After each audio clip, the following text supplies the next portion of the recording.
જવાબદાર લોકો સામે કાર્યવાહી કરવી તેની સાથોસાથ ગૃહમંત્રીના રાજીનામાની માંગ કરી હતી। ભાવનગરમાં બનેલા લઠ્ઠાકાંડના બનાવમાં 8 લોકોના મોત થયા છે, જ્યારે અન્ય ભોગગ્રસ્ત દર્દીઓ સારવાર હેઠળ છે। ત્યારે આ લઠ્ઠાકાંડના પગલે શહેર કોંગ્રેસ દ્વારા કલેક્ટર કચેરી ખાતે મૌખિક રજૂઆત કરી ગૃહમંત્રીનું રાજીનામું તેમજ સારવાર રહેલા દર્દીઓને પૂરતી સારવાર મળી રહે અને લઠ્ઠાકાંડના આરોપીઓ સામે કડક કાર્યવાહી થાય અને જે અધિકારીઓએ આ લઠ્ઠાકાંડના બનાવમાં બેજવાબદારી રાખી છે તેની સામે ખાતાકીય કાર્યવાહી કરવાની માંગ કરવામાં આવી હતી।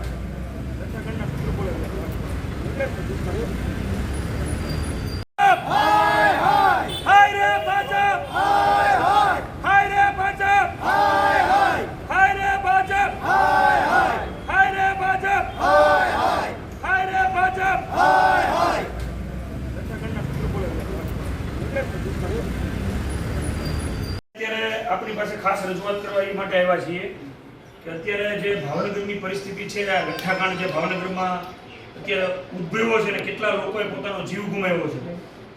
જાણે સાહેબ કોઈને કોઈ અત્યારે આ ભાજપ સરકારની અંદર કોઈને જીવની કોઈ કિંમત જ ન હોય એ પ્રમાણેનું અત્યારે વાતાવરણ ભાવનગરની અંદર સર્જાણું છે।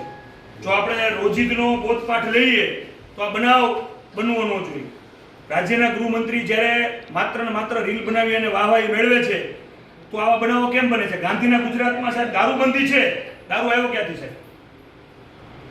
અમે આપણે અમુક સવાલો કરવા આવ્યા છીએ। અમારી માંગણી એવી છે, કાયદો અને વ્યવસ્થા ભાવનગરમાં સાવ પડી ભાંગી છે। અમારી એક જ માંગણી છે સાહેબ કે આ હપ્તાખોર ભાજપનું શાસન છે એટલે આવા બનાવો બને છે। અમારી એક જ માંગણી છે કે આમાં જે પણ જવાબદાર વ્યક્તિ હોય ને કોઈને બક્ષવામાં ન આવે। સાહેબ આપણે કોઈનો જીવ પાછો આપી શકવાના છીએ? નથી આપી શકવાના સાહેબ। તો આ જીવ, મનુષ્ય જીવની કેમ કિંમત નહીં? આ ભાજપ સરકારના મંત્રીશ્રીને એટલું કેમ ખ્યાલ નથી કે રીલ બનાવવાથી કાયદો અને વ્યવસ્થા નથી જળવાતી?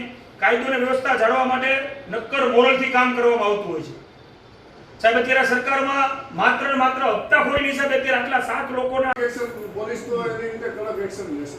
એ ભાઈ લાલબા, આપણે સાહેબ વહેલી તકે આપ એસપી સાહેબને અને આઈજી સાહેબને લેખિત આપો અને આની ઉપર કડકમાં કડક કાયદા મુજબ એ દલીલ જે કાંઈ આપને કરવાની હોય એ કરી અને એક્શનમાં લે। અને બીજું ભાવનગરમાં બીજે ક્યાંય હવે અત્યારે દારૂ ન વેચાય ને એવી અમે રિક્વેસ્ટ કરવા આવ્યા છીએ આપણે। પ્રોબ્લેમ છે, તમે જવાબદાર અધિકારી તરીકે કેમ જવાબ નથી આપી શકતા સાહેબ? એ અમારો મહત્વની વાત છે ભાઈ। એવું નથી, હું જવાબ નથી આપી શકતો એ વાત નથી કરતો। તમે જે રીતે રજૂઆત કરો છો એનો હું જવાબ, મારે જવાબ એનો એજ ઓફિસર તરીકે ન આપવો જોઈએ, બરાબર છે? અત્યારે સાહેબ આપણે કલેક્ટર સાહેબ હાજર નથી એટલે અધિક કલેક્ટર શ્રી તરીકે આપ અત્યારે ચાર્જમાં છો, બરાબર? અમારી વાત ક્યારે રજૂઆત કરવાની? જે આટલા લોકો, જે બાળકોએ પોતાના પિતા ગુમાવ્યા છે સાહેબ, જે બહેનોએ પોતાના ભાઈ ગુમાવ્યા છે, જે દીકરીઓએ પોતાનો ઘરવાળો ગુમાવ્યો છે, જે માએ પોતાના દીકરા ગુમાવ્યા છે, ઈ પરિવારની વેદના અને એના માટે સરકાર શું છે વિચારી રહી છે? અમે પૂછવાનો અધિકાર છે ને। ભાવનગરનો બનાવ છે સાહેબ, બનાવ છે, દુઃખદ છે અને એના માટે તમારી જે રજૂઆત છે એના અનુસંધાને પણ અમે એસપી સાહેબને જરૂરી કાર્યવાહી કરવા માટે બરાબર છે સાહેબ। દરેક વસ્તુની રજૂઆત અમારી એક જ માંગણી છે કે દર વખતે સાહેબ ઘોડા છૂટી જાય ને પછી તબેલે તાળા મારવામાં આવે છે।